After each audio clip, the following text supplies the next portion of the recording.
Deadliest Warrior was a game that we all were very excited about at the studio. It was an interesting property in that it gave us a great base to really see how we could make a very, very strong fighting game.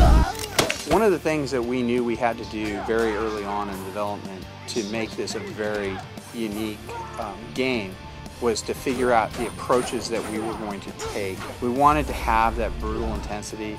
We want to make sure that it's fast. If you look at other fighting games out there, I think you're going to see more of, they're going to have their fireballs and their crazy spinning kicks, which is all cool, and don't get me wrong, I love that sort of stuff, but it's also not what we were doing with this title. This title we were really taking as like, how do you get the weapons and the blood and the intensity of this realistic combat and then put it into a game.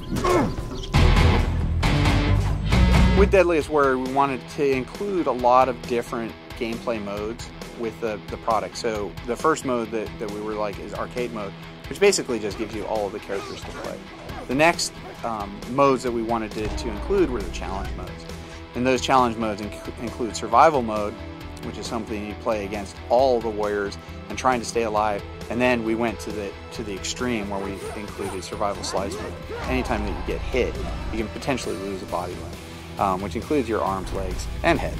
Other modes that we have along those lines, which is local multiplayer, which is where we start to get to the real excitement, which is playing against other humans, and then most importantly, online multiplayer.